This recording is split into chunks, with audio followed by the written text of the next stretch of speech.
An-nasu fil ma'rifati salasah. Bermula manusia itu pada ma'rifat ada 3 macam golongan.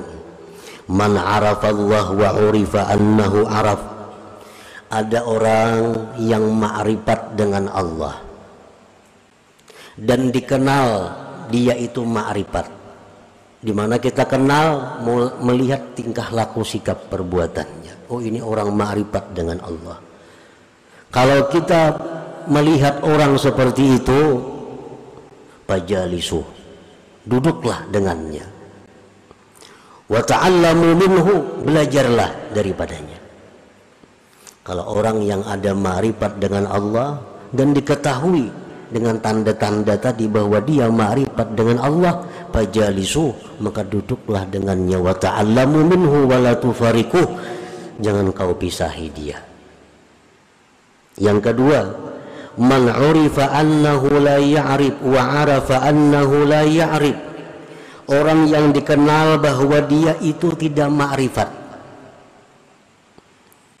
Kan ada tanda-tanda ma'rifat lawan orang itu. Wa arafa annahu la ya'rif, dia pun sadar dirinya tidak ma'rifat. Nah, kalau kita berhadapan dengan orang yang tidak ma'rifat, inya sadar inya kada ma'rifat, fastarshiduh wad'uhu ilal ma'rifah, bimbinglah dia, ajaklah dia kepada ma'rifat.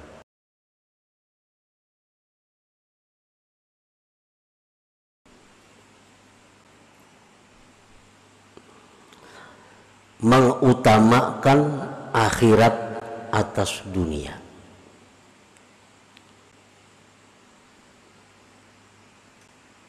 Artinya bukan membuang dunia, bukan kada menghiraukan dunia, tetapi orang yang ma'rifat itu mau bisa berurusan dunia, tetapinya mereka itu tetap mengutamakan akhirat. Para wali banyak yang berdagang, para wali banyak yang bertani. Kita baca sejarah-sejarah para wali dahulu tuh. Para wali ada yang jadi pegawai, tetapi mereka tetap mengutamakan akhirat daripada dunia. Nah, itu salah satu tanda.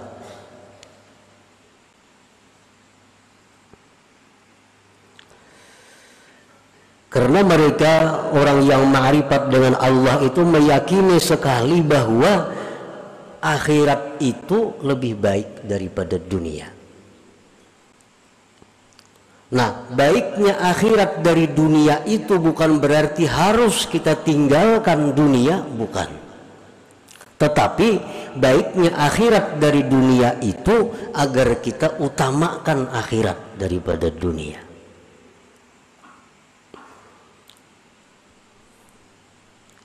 Jadi orang-orang yang ma'rifat dengan Allah itu, apapun status pekerjaannya, intinya mereka selalu mendahulukan kepentingan akhiratnya dibanding dunia.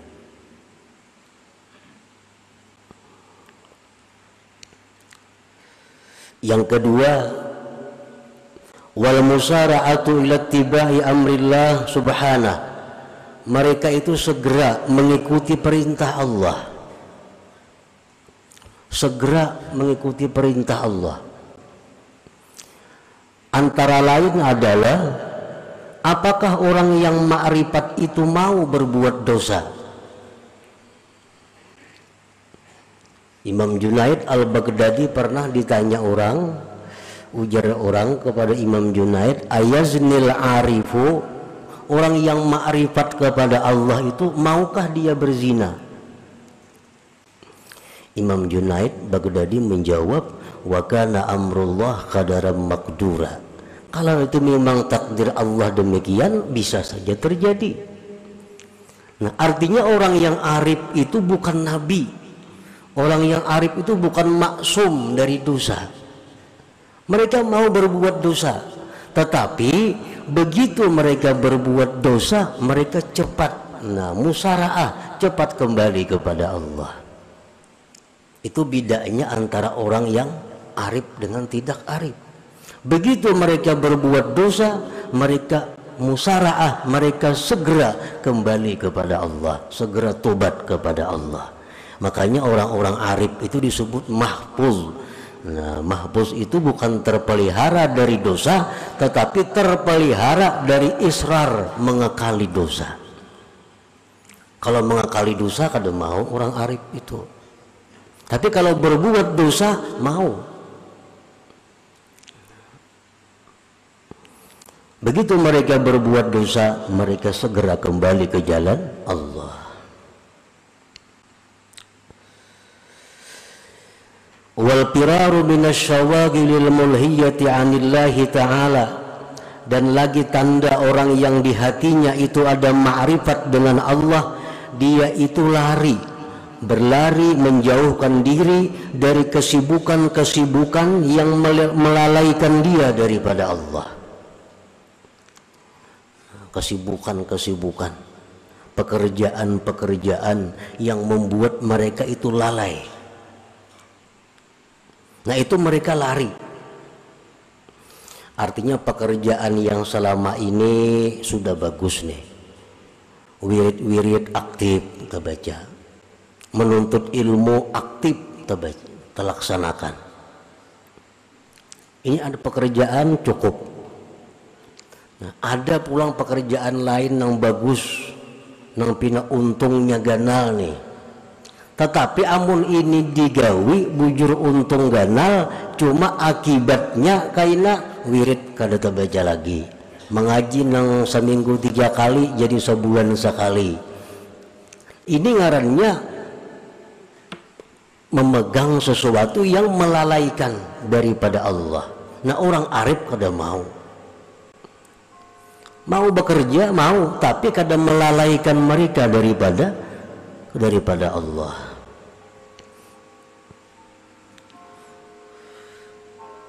Allah berfirman, ya ayyuhalladzina amanu la tulhikum amwalukum wala auladukum an dzikrillah wa may yaf'al dzalik fa ulaika humul khasirun.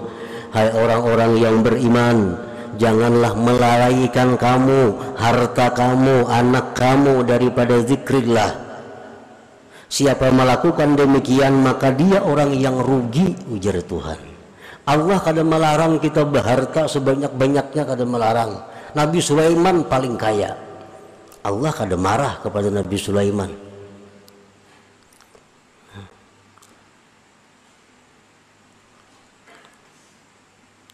Tetapi yang Allah itu melarang jangan sampai kita ini lalai.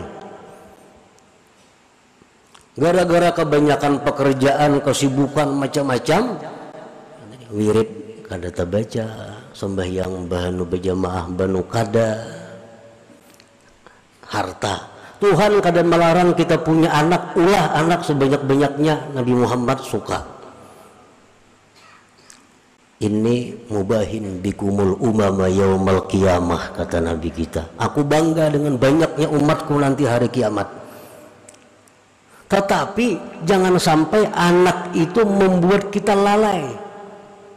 Imbah anak mengaji kada lagi, orang anak diurusi. Nah, ini anak membuat lalai. Allah kada melarang kita punya anak, tapi yang dilarang Allah jangan sampai anak harta membuat lalai daripada zikrillah.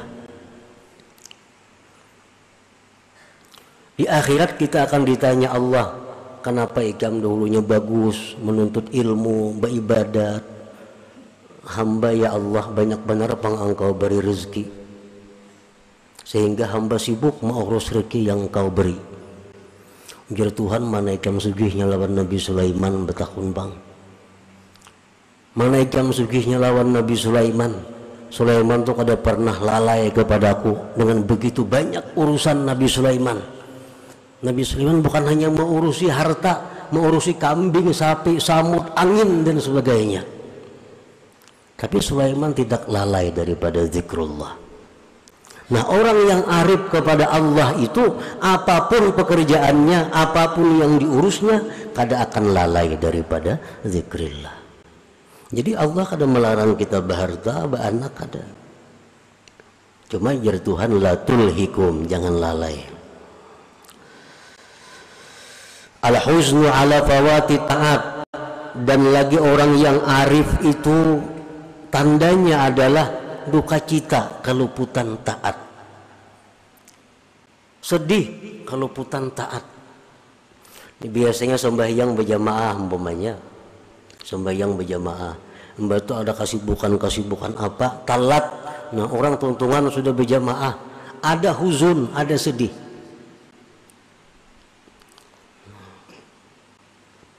Ingat di zaman Rasulullah Sallallahu Alaihi Wasallam, para sahabat Nabi yang sembahyang di kebun. Begitu sembahyang di kebun, asik memandang kebun, kada ingat lagi berapa rakaat sembahyang. Sembahyang di kebun.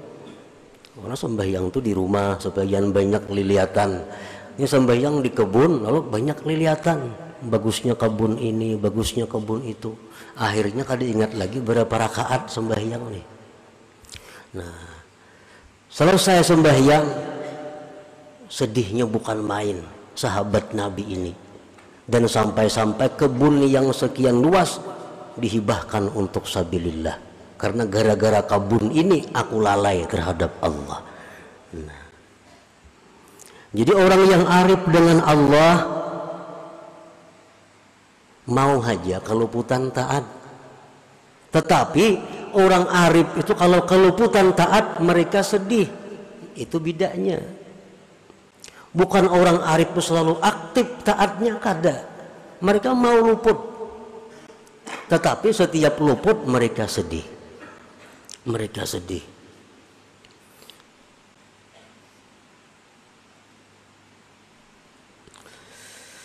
Wa sururuhu wa tmi'nanuhu bi dzikrillah wa ta'atih, dan lagi tanda orang arif itu adalah gembiranya dia, tenangnya dia dengan zikrillah dan taat kepada Allah. Bila kawainya memperbuat taat, disitulah dia gembira. Bila mana dia dalam keadaan susah, dalam keadaan gelisah, zikir kepada Allah, hatinya tentram.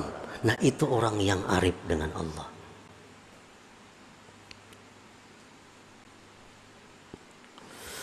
Warahmatu wasyafaqatu li khalqillah, dan lagi tanda orang yang arif itu kasih sayang bagi makhluk Allah.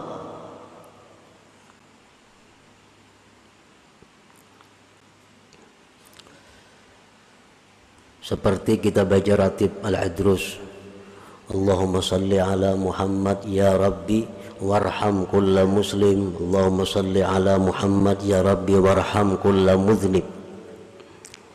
Ya Allah, berikan salawat kepada Nabi Muhammad. Ya Allah, sayangilah setiap muslim. Ya Allah, berikan salawat kepada Nabi Muhammad, dan sayangilah orang-orang yang berdosa.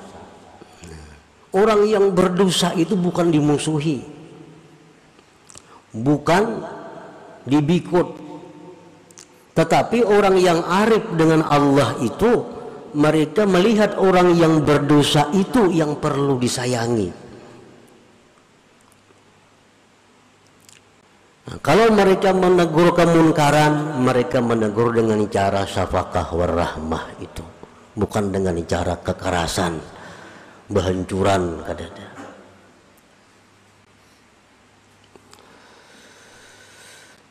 Wa ru'yatu ma yasurruhu wa ma yuhzinuhu minallah dzil jalali wal ikram, dan lagi tanda orang yang ma'rifat itu adalah dia melihat sesuatu yang menyenangkan, melihat sesuatu yang menyedihkan, semuanya datang dari Allah dzil jalal wal ikram.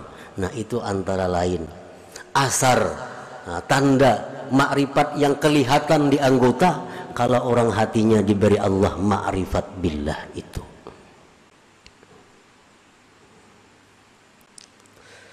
Nah, para muhibbin rahimakumullah, wa asarul jahli billah alladhi yustadallu bihi aqsu ma dzukir, dan tanda-tanda bekas-bekas kejahilan dengan Allah yang dijadikan dalil dengannya palingan yang disebutkan tadi. Tanda orang yang jahil billah. Satu, isarud dunia alal akhirah, dia mengutamakan dunia. Akhirat tuh urusan kaina, tuh urusan hendak mati, jadinya akhirat itu. Ini kada urusan, ini urusan dunia nomor satu. Nah, ini tanda orang jahil dengan Allah. Adamul musara'ah ila tibai amrillahi ta'ala, tidak segera kembali kepada Allah. Berbuat dosa nyanyat, nah, mengulangi, menikmati.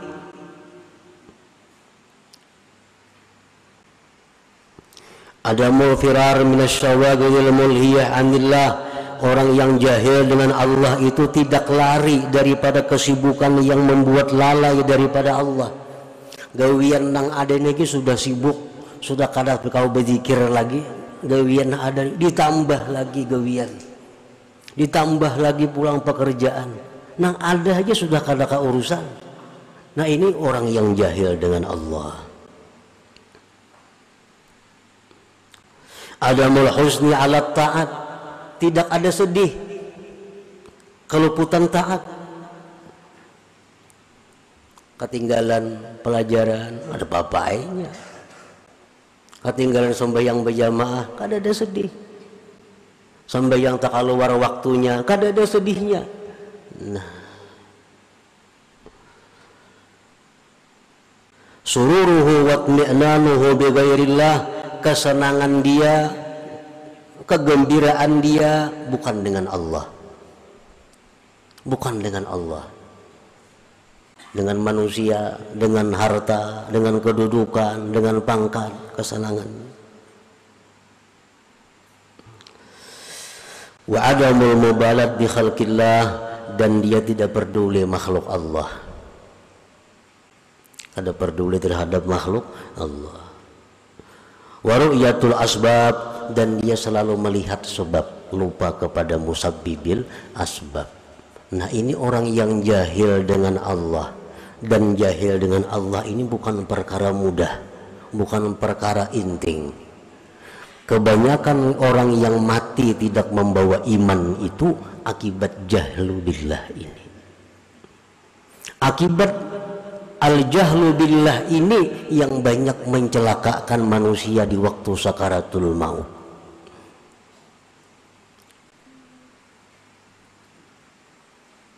Para muhibbin rahimakumullah, an-nasu fil ma'rifati salasah, bermula manusia itu pada ma'rifat ada 3 macam golongan.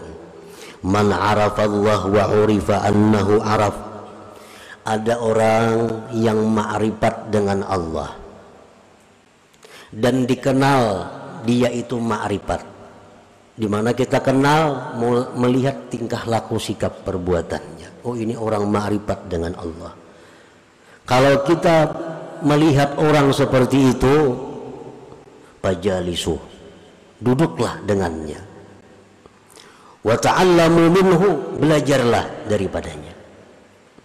Kalau orang yang ada ma'rifat dengan Allah dan diketahui dengan tanda-tanda tadi bahwa dia ma'rifat dengan Allah, fajalisu, maka duduklah dengannya, wa ta'allamu minhu wa la tufariquh, jangan kau pisahi dia. Yang kedua, man urifa annahu la ya'rif wa arafa annahu la ya'rif, orang yang dikenal bahwa dia itu tidak ma'rifat. Kan ada tanda-tanda ma'rifat lawan orang itu. Wa arafa annahu la ya'rif, dia pun sadar dirinya tidak ma'rifat.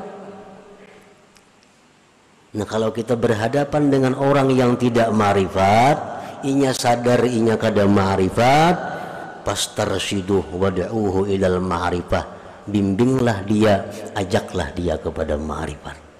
Nah, sama-sama artinya.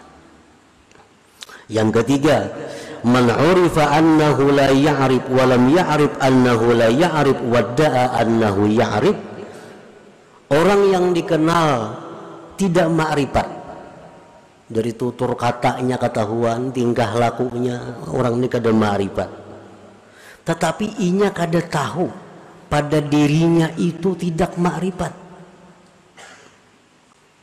dan mengaku ma'rifat. Nah, Orang ini kada ma'rifat kepada Allah, mengaku ma'rifat, padahal tanda-tandanya ada pada inya itu kada ma'rifat. Nah, bila kita berhadapan dengan orang ini, fajtanibuh, jauhi. Ini kada kawa diurus orangnya. Nah, kada ma'rifat bapada ma'rifat, walaupun inya mengaji ilmu ma'rifat, karena ilmu ma'rifat itu bisa dikaji di mana-mana, bukunya ada, kitabnya banyak. Tetapi yang dimaksud dengan ini adalah zauqul ma'rifat, rasanya ma'rifat itu. Nah, kadang-kadang orang semuaan bisa melakukan ini tapi belum bisa merasakannya sesuatu itu. Nah, buah-buah tanda-tanda ma'rifat ini untuk orang yang sudah mendapatkan rasa ma'rifat kepada Allah Subhanahu wa ta'ala.